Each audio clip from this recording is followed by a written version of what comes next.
आज हम पढ़ेंगे hunger, hardship and popular revolt, यानी भूख, कठिनाई और जन विद्रोह। जो 1830 का जो साल था, यानी 1830 से ही were the years of great economic hardship in Europe, यानी भारी कठिनाइयों का समय शुरू हो गया था कि there was a increase in population, जनसंख्या बढ़ रही थी। तो उसका क्या इम्पैक्ट पड़ रहा था, क्योंकि जनसंख्या बढ़ रही थी तो बेरोजगारी बढ़ रही थी, यानी अनएम्प्लॉयमेंट बढ़ रही थी। यानी जो जॉब लेना चाहते थे, काम पाना चाहते थे लोग, वो ज़्यादा थे और जॉब्स कम थी, तो अनएम्प्लॉयमेंट बढ़ रही थी।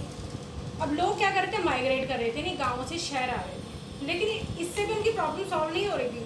प्रॉब्लम्स क्या, शहर आने से भी उनकी प्रॉब्लम्स क्या हो रही थी कि जो शहर पहले से ही ओवर क्राउडेड थे, यानी बहुत आबादी थी शहरों में। अब उन भीड़ भरी बस्तियों में उनको रहना पड़ रहा था, ओवर क्राउडेड स्लम्स में उनको रहना पड़ रहा था। दोस्तों, जो लघु उत्पादक थे यानी स्मॉल प्रोड्यूसर्स थे, उनको प्रतिस्पर्धा यानी कंपटीशन फेस करना पड़ रहा था। किससे कंपटीशन फेस करना पड़ रहा था? जो इंग्लैंड से मशीन का बना सस्ता कपड़ा आयात हो रहा था। यानी जो इंग्लैंड था अपना वो बना हुआ प्रोडक्ट,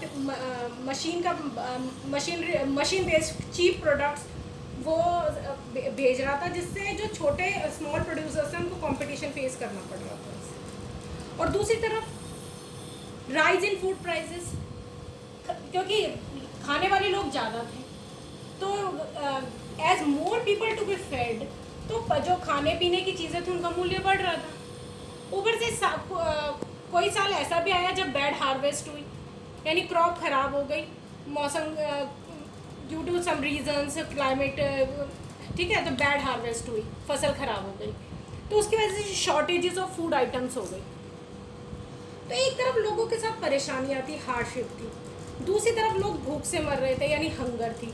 तो यानी इन हार्डशिप और हंगर ने एक जन विद्रोह को जन्म दिया, यानी पॉपुलर रिवोल्ट। ठीक है, तो लोग भड़क उठे, आउटबर्स्ट ऑफ पीपल। तो 1848 में जो लोग थे, लोगों का गुस्सा भड़का, लोग भड़के और वो पेरिस की सड़कों पर आ गए। अब क्योंकि लोग बहुत गुस्से में थे, तो अब उनका गुस्सा किस पे था? राजा पे।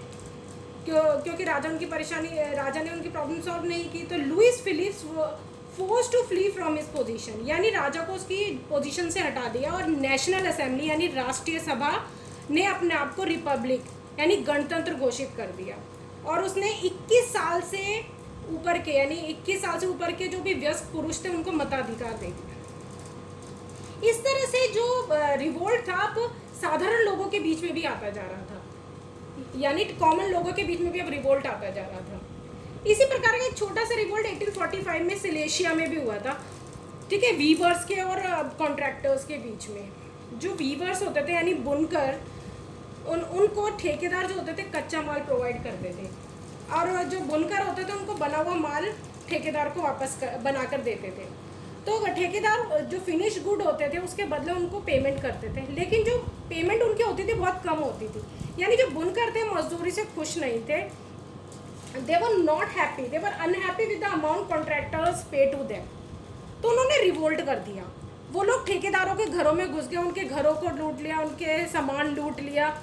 तो कॉन्ट्रैक्टर्स भी छुप कर दूसरे पड़ोस के गाँवों में जा के छुप गए। वो कुछ ठेकेदार तो सेना की मदद से वापस आए, और उसके बाद 11 वीवर्स को गोली मार दी गई। तो इस तरह से जो रिवोल्ट था धीरे धीरे जन विद्रोह बनता जा रहा था, यानी साधारण जनता के बीच में आता जा रहा था। तो 1848 में जब गरीबी थी, कठिनाइयाँ थी, बेरोजगारी थी, भूखमरी थी, तो लोग जब किसान इन सब परेशानियों से ग्रस्त थे, तो किसान मजदूर विद्रोह, जब ये इस तरह का विद्रोह चल रहा था, तब साइड बाई साइड यानी पैरेलली एक और रिवोल्ट चल रहा था, जो किसने किया था? मध्यम वर्ग ने। ठीक है, तो जो पैरेलली एक समांतर विद्रोह चल रहा था उदारवादियों का। ठीक है, तो वो हम पढ़ेंगे, अब हम अपनी अगली क्लास में पढ़ेंगे 1848 का उदारवादियों की क्रांति, यानी 1848 रेवोल्यूशन ऑफ द लिबरल्स।